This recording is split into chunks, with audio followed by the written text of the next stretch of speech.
इस वक्त की बड़ी खबर यह है कि दिल्ली में इजरायली दूतावास के पास धमाका हुआ है। इजरायली दूतावास के पास यह धमाका हुआ है। फिलहाल जो जानकारी है उसके मुताबिक धमाके में किसी के घायल होने की खबर नहीं है।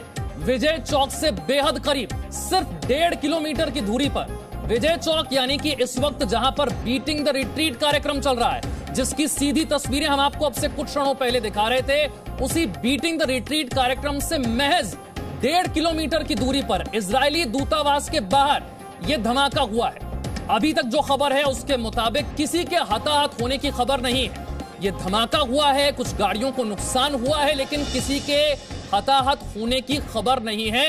लेकिन दिल्ली में इजरायली दूतावास के पास यह धमाका चिंता की बात है, खास तौर पर तब जब विजय चौक पर देश के राष्ट्रपति, प्रधानमंत्री, उपराष्ट्रपति, सेनाओं के बैंड मौजूद हैं, जहां बीटिंग द रिट्रीट कार्यक्रम इस वक्त चल रहा है, जिसकी सीधी तस्वीरें आप देख रहे थे। 26 जनवरी के आसपास दिल्ली में सुरक्षा बेहद कड़ी होती है, आम दिनों के मुकाबले कहीं ज्यादा कड़ी होती है। इसके बीच इस तरह से कैसे यह धमाका हो गया, यह जांच का विषय है। लेकिन फिलहाल जो बड़ी खबर है वो ये कि इजरायली दूतावास के पास यह धमाका हुआ है, यानी कि विजय चौक से बहुत करीब 1.5 किलोमीटर की दूरी पर विजय चौक पर इस वक्त बीटिंग द रिट्रीट चल रही है। और वहां से अगर आप गाड़ी से देखें 5 से 7 मिनट की दूरी, 1.5 किलोमीटर दूर यह धमाका हुआ है। फिलहाल राहत की बात यह है कि किसी के भी घायल होने की खबर नहीं है। धमाका कैसे हुआ यह अभी जांच का विषय है, यह बात जांच में सामने आएगी। लेकिन इस वक्त बीटिंग द रिट्रीट चल रही है और वहां से सिर्फ 1.5 किलोमीटर की दूरी पर दिल्ली में जहां पर इजरायली दूतावास स्थित है, उसके पास यह धमाका हुआ है। खबर यह है कि कुछ गाड़ियों को नुकसान पहुंचा है, कुछ गाड़ियां क्षतिग्रस्त हुई हैं, लेकिन अब तक की जो खबर है उसके मुताबिक कोई इसमें हताहत नहीं हुआ है, कोई इसमें घायल नहीं हुआ है। 26 जनवरी का मौका, जैसा कि मैंने कहा, आम दिनों के मुकाबले सुरक्षा बहुत कड़ी होती है, बेहद कड़ी होती है। उस बीच इस तरह का धमाका कैसे हुआ, यह एक बड़ा सवाल है। फिलहाल खबर यह कि किसी भी तरह की घायल होने की खबर किसी की नहीं है, हताहत होने की खबर किसी की नहीं है। लेकिन जहां धमाका हुआ वहां से इतने पास देश के वीवीआईपीज मौजूद हैं, यह सुरक्षा को लेकर बड़ी चिंता का विषय है। जितेंद्र और जानकारी के साथ मेरे सहयोगी जुड़ गए। जितेंद्र, धमाके को लेकर और क्या जानकारी? देखिए, इजरायली एम्बेसी है, उसके पास धमाके की ये जानकारी मिली है। हालांकि अभी ये कहना बेहद जल्दबाजी होगी कि ये धमाका किस तरह का है, क्योंकि इसी को जानने के लिए दिल्ली पुलिस की स्पेशल सेल टीम और जो बाकी जो ऑफिशियल्स हैं वो मौके पर पहुंच चुके हैं। ये जो जानकारी मिली है, जो शुरुआती जो जानकारी मिली है, उसके मुताबिक एक धमाका हुआ है। हालांकि इसको बहुत बड़ा धमाका नहीं कहा जा सकता है, धमाका जरूर हुआ है। किस तरह का धमाका है इस बात की कोई जानकारी नहीं है, और कुछ गाड़ियों के शीशे टूटने की जो जानकारी है वो मिली है। लेकिन धमाका किस तरह का है, क्या कोई विस्फोट था या किसी और वजह से ये धमाका हुआ है, इस बात की जानकारी अभी किसी के पास नहीं है। इसी को जानने के लिए जो पुलिस की जो टीम है वो वहां पर मौके पर मौजूद है, जो कि इस बात की जानकारी जुटा रही है कि आखिर ये धमाका किस वजह से हुआ है। जी विशाल, धमाके की इंटेंसिटी, मैं आपके पास आऊं जितेंद्र, उससे पहले जरा तस्वीरें दिखा देते हैं। किस जगह पर यह धमाका हुआ, कौन सा ये इलाका है, जरा आप तस्वीरों के जरिए समझ सकते हैं। इजरायली दूतावास, इसके बाहर, इसके बेहद पास यह धमाका हुआ है। उस जगह की तस्वीरें आप देख रहे हैं जहां पर यह धमाका हुआ है, जहां से सिर्फ 1.5 किलोमीटर की दूरी पर विजय चौक है, जहां पर इस वक्त बीटिंग द रिट्रीट चल रही है। धमाके की इंटेंसिटी कितनी थी, नुकसान कितना हुआ है, यह अभी सामने आना बाकी है।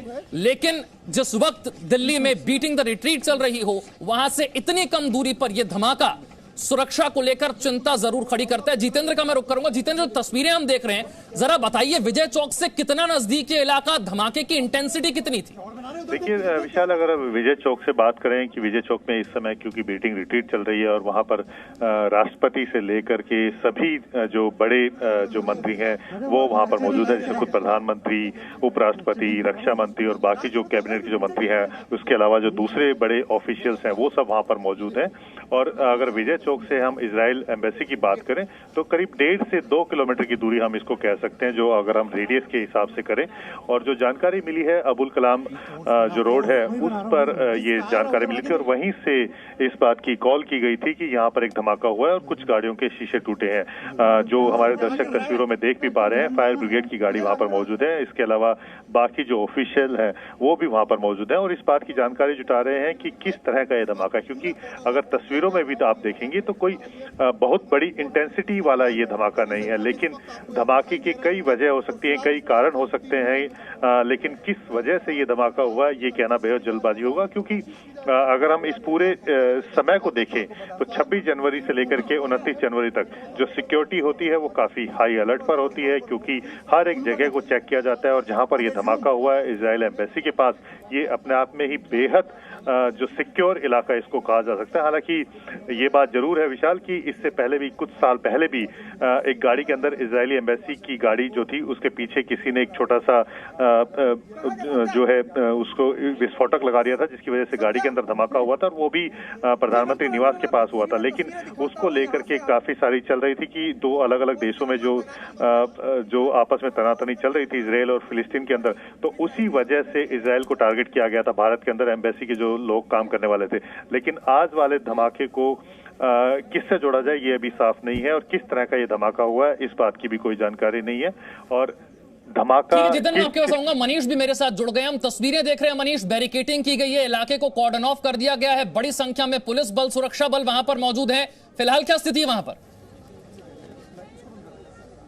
देखिए विशाल, धमाके की कॉल आई है पुलिस के पास में और डॉक्टर अब्दुल कलाम जो रोड है, हालांकि अभी कहना जल्दीबाजी होगा कि वो बम ब्लास्ट है या आईडी ब्लास्ट है, क्योंकि ब्लास्ट हुआ और वहाँ पर कुछ गाड़ियाँ खड़ी थी जिनके शीशे टूटे हैं। चूंकि ये एरिया काफ़ी सेंसिटिव है, जैसा जितेंद्र बता रहे हैं, इस वक्त बीटिंग द रिट्रीट चल रही है और ये जो दिल्ली पुलिस की टीम है वहाँ पहुँच गई है, जांच कर रहे हैं। ये देखने की कोशिश की जा रही है कि ब्लास्ट या जो धमाका था वो किस चीज़ का था, और अगर इस बात की प्रूफ मिलती है, इस बात के सबूत मिलते हैं कि वो आईडी था या इसमें किसी तरीके के एक्सप्लोसिव के इनपुट्स मिले हैं, तो वो बहुत बड़ी बात हो जाएगी, क्योंकि फिर ये बात उठने लगेगी कि कहाँ कैसे वहाँ तक एक्सप्लोसिव आया, दिल्ली पुलिस की टीम क्या कर रही थी और वाकई में टारगेट कौन था। लेकिन हमें थोड़ा इंतजार करना पड़ेगा, चूंकि काफ़ी सेंसिटिव एरिया है लुटेंस जोन, और हमने पहले भी देखा कि किस तरीके से इजराइल एम्बेसी की कार में मैग्नेट बम से अटैक किया गया था, जिसमें जांच में बाद में पता चला कि ईरानियन रिवोल्यूशनरी गार्ड के लोग इसमें शामिल थे, ईरान की एजेंसी शामिल थी, इजराइल एम्बेसी को उन्होंने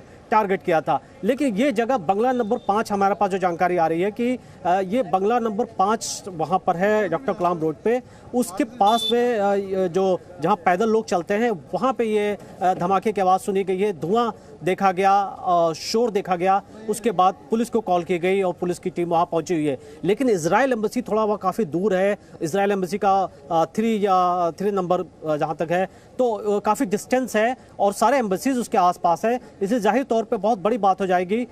लेकिन चूंकि अभी इनिशियल स्टेज पे खबर है और हमें वेट करना होगा, जाहिर तौर पर अभी तक जो जानकारी हमारे पास यही आई है कि 3 से 4 गाड़ियां जो वहाँ पर उनके शीशे टूटे हैं और इन्वेस्टिगेशन किया जा रहा है। Presenting B News app available on Google Play and App Store. Download it now.